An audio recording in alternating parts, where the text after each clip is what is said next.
السلام عليكم.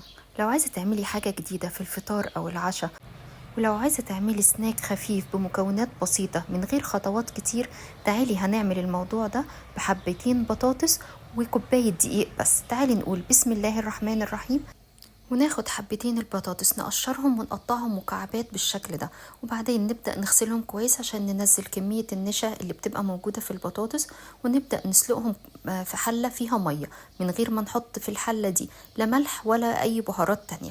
بعد ما بيتسلقوا عادي بقى بهرسة البطاطس أو بشوكة أو بأي حاجة عندك المتوفر، هنبدأ نهرسها لحد ما تبقى ناعمة خالص. وعشان كده بنقول ان احنا لازم نسلقها سلقة كاملة عشان البطاطس تكون ناعمة معانا. ودلوقتي نضيف كوباية الدقيق وشوية ملح وفلفل بسيطة خالص، وكمان معلقة كبيرة بيكنج باودر عشان اللي احنا نعمله يبقى خفيف وهش ولذيذ. وبس كده، دي كده المكونات. هنعجنها بقى لحد ما تتكون عجينة عندنا وتكون ما بتلزقش. لو لقيتي العجينة دي بتلزق معاكي شوية، بس طبعا بنجربها بايدينا التانية اللي احنا مش بنعجن بيها، هنضيف معلقة دقيق او معلقتين.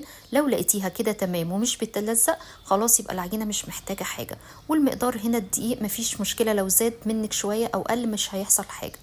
لما العجينة تبقى تمام ومش بتلزق هنضيف لها بس معلقتين كبار زيت ونبدأ نعجن تاني، وكده تبقى العجينة كده تمام. وبرده زي ما احنا متفقين احنا بنجربها بايدينا التانية اللي احنا مش بنعجن بيها، لو لقيناها ما بتلزقش معانا يبقى كده خلاص نوقف العجن. هنركنها بقى على جنب، وعلى سطح نضيف كده هنرش شوية دقيق حلوين. اللي احنا بنفرد العجينة دي على دقيق، لان طبعا البطاطس بتبقى طرية قوي وبتلزق، فاحنا مش عايزينها تلزق معانا. هتبدأي تعملي منها كور صغيرة كده على حسب برضو الحجم اللي انت عايزاه، يعني كبيرة صغيرة ده ترجع لك. هنبدأ نفردها على الدقيق، واهم حاجة زي ما قلنا ان السطح يبقى فيه دقيق كتير. كمان ما تقلقيش من الدقيق الزيادة، احنا بنحط بين كل طبقة او طبقة بنحط بينهم دقيق عشان ما يلزقوش في بعض، لان احنا زي ما احنا متفقين ان البطاطس اساسا هي بتلزق ومسلوقة في مية. بالنسبة بقى دلوقتي خلاص بنخلص، ممكن تقدري دلوقتي تسوي بعد كل فطيرة او بعد كل رغيف نعمله تقدري تسويه، وممكن تخلصيهم كلهم زي ما انا عملت دلوقتي، وبعدين نبدأ نسوي مرة واحدة. برضو نكتر الدقيق بين الطبقات، ده مش بيأثر على التسوية ولا حاجة، بس بيخلي الطبقات ما تلزقش بين بعضها. وبعد ما خلصنا الكمية كلها تعالي بقى هنروح في طاسة سخنة على النار، هنحط فيها رشة زيت بسيطة قوي. ممكن تحطي زبدة زي ما تحبي، بس يعني عشان ما يبقاش دسم وتبقى حاجة خفيفة.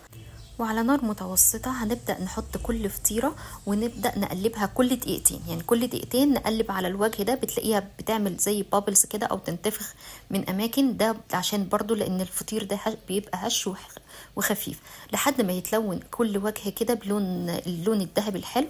نروح شايلينها ورشة زيت برضو بسيطة وحاطين غيرها. انت زي ما شايفة كده انا كنت بعمل في طاستين عشان اخلص بسرعة. بتطلعيه بقى على مناديل المطبخ لحد ما تخلصي الكمية كلها. ودلوقتي بتلاقي ان الفطاير دي تسميها بقى فطاير، تسميها عيش، تسميها خبز البطاطس، دي حاجة كده لذيذة تنفع تتاكل سادة زي ما هي كده، وينفع تحطي عليها جبنة، ممكن نوتيلا، لان هي اصلا كمية الملح والفلفل اللي فيها بسيطة جدا. تنفع فطار، تنفع عشاء، تنفع سناك، طرية جدا جدا وهشة ومشبعة ولذيذة كمان. وما تنسيش بقى لو عجبتك الفطاير تعملي لايك واشتراك للقناة لو لسه ما اشتركتيش. ودمتم في امان الله وحفظه ان شاء الله.